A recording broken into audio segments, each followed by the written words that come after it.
খ্রিস্টান হিসাবে আমরা আর পাপের দাস নই। অনেক অনেক প্রচারক বলে থাকে যে খ্রিস্টান হিসাবে আমরা এখনো পাপী, কিন্তু বাইবেল কি বলে তার বিষয়ে আমি প্রত্যয়ন করতে চাচ্ছি যে আমাদের স্বভাব পাপী নয়, কিন্তু সাধু মতো। যে আসলে যীশু খ্রিস্টের মৃত্যু হলো যেন তিনি তার মণ্ডলীকে প্রস্তুত করতে পারেন তার নিজের ইমেজে।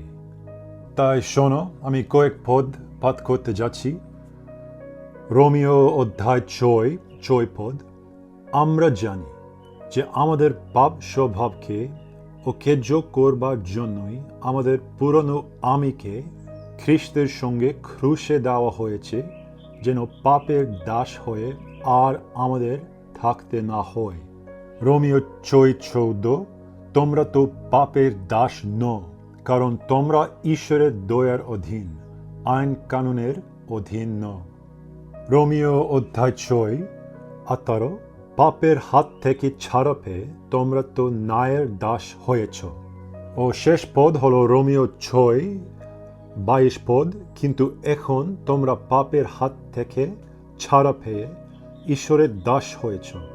তাতে লাভ হলো এই যে তোমরা পবিত্রতায় বেড়ে উঠছ ও তার শেষ ফল হলো অনন্ত জীবন। শুধু এ অধ্যায় মানে রোমিও অধ্যায় 4 পদ আছে। তার মধ্যে আমরা জানতে চাই যে আমরা আর পাপের দাস নই। তাই কেন প্রচারক ও চলিত ধর্মতত্ত্ব বলে থাকে যে আমরা এখনো পাপী? প্রথম কারণ হলো ব্যক্তিগত অভিজ্ঞতা, কিন্তু সেটা ঠিক নয়। আমরা পাপী ছিলাম খ্রিস্টের কাছে আসার আগে। প্রথম ইউহান্না অধ্যায় 1 বলে যে আমরা যদি আমাদের পাপ স্বীকার করি তবে যীশু খ্রিস্ট ন্যায্য আমাদের পরিষ্কার করতে ও ক্ষমা করতে পাপের জন্য। কিন্তু যিশুর কাছে আসার পর আমরা আর পাপী নই, আমরা সাধু মানুষ।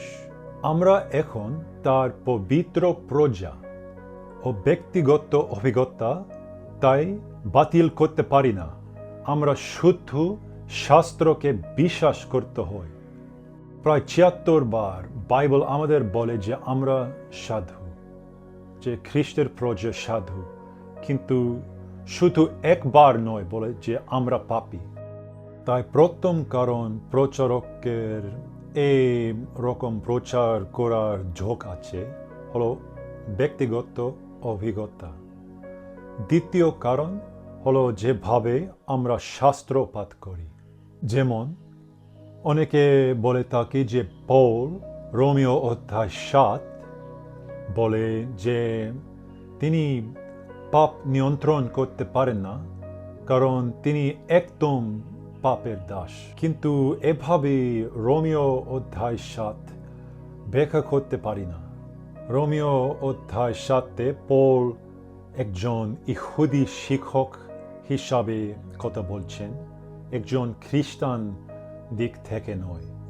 যদি আমরা রোমিও অধ্যায় 6, যার পদ আমি ঠিক আগে পাঠ করেছি, ও রোমিও অধ্যায় 7 আমরা যদি এই উভয়কে তুলনা করি, তবে আমরা দেখতে পাই যে এরা একদম আলাদা। রোমিও 6-এ পৌল আমাদের বলেন যে আমরা আর পাপের দাস নই, কিন্তু হঠাৎ রোমিও 7-এ তিনি আমাদের বলেন যে তিনি একজন পাপের দাস। হয় তিনি পাগল, নয় আমরা রোমিও 7 ঠিকভাবে বুঝতে পারছি না সাধারণত। আর একটা উদাহরণ হলো প্রথম ইউহান্না অধ্যায় 2, যার মধ্যে বলে, তবে যদি কেউ পাপ করে ফেলে তাহলে পিতার কাছে আমাদের পক্ষ হয়ে কথা বলবার জন্য একজন আছেন, তিনি যীশু খ্রিস্ট, যিনি নির্দোষ। প্রচারক বলে যে দেখো আমরা পাপ করব, কিন্তু আমাদের একজন মধ্যস্থ আছে স্বর্গে, কিন্তু এ পদ বলে না যে আমরা পাপ করব, সে তো বলে যদি আমরা পাপ করি। যদি ধরো ইডেনের বাগানে আদম ও হওয়া নিয়ে, যখন ঈশ্বর তাদেরকে সৃষ্টি করেছিলেন তারা একদম সাধু ছিলেন, কিন্তু তা সত্ত্বেও তারা সাধু হন, তা সত্ত্বেও শয়তান তাদের প্রলুব্ধ করতে পেরেছিল। তাই শেষ প্রশ্ন হলো, যদি আমরা সাধু পাপী নই, তবে কেমনভাবে আমরা পাপ করে থাকি? উত্তর হলো একইভাবে যে আদম ও হওয়া সেটা করেছিলেন। যাকব অধ্যায় 1:14 পদ ও 15 পদ বলে, মানুষের অন্তরের কামনায় মানুষকে পাপের দিকে টেনে নিয়ে যায় এবং ফাঁদে ফেলে। তারপর কামনা পরিপূর্ণ হলে পর পাপের জন্ম হয়, আর পাপ পরিপূর্ণ হলে পর মৃত্যুর জন্ম হয়। এই বচনের 4টি চরিত্র আছে: মানুষের কামনা, প্রলোভন, পাপ ও মৃত্যু। কিন্তু আমি আগের 3টির উপর ফোকাস করতে চাই, কারণ তাদের মধ্যে হয় পাপের কারণ কি? আমাদের মধ্যে কামনা, কিন্তু কামনা আসলে ভালো, কারণ ঈশ্বর কামনা আমাদের দিয়েছিলেন। কিন্তু যেমন আদম ও হওয়ার ক্ষেত্রে প্রলোভন আমাদের বাইরে হয়, ও সাধু মানুষ ও পাপী মানুষ উভয়ের জন্য প্রলোভন এই জগতে আছে। কিন্তু আসল সমস্যা হচ্ছে যখন আমাদের কামনা ও প্রলোভনের সাথে একমত হয়। যখন আমরা একমত হই প্রলোভনের সাথে, তখনই পাপের জন্ম হয়। তাই আমাদের এই যে সংগ্রাম যে আছে, সেটা আমাদের নিজের মাংসের সাথে নয়, কিন্তু প্রলোভন ও শয়তান ও তার আত্মিক শক্তির সাথে।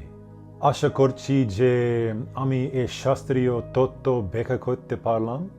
অবশ্যই আমার ভিডিওগুলো যদি আপনার পছন্দ হয়, তবে আমাকে সাবস্ক্রিপশন দেবেন ও এই ভিডিওকে লাইক দেবেন। যিশু রাজা।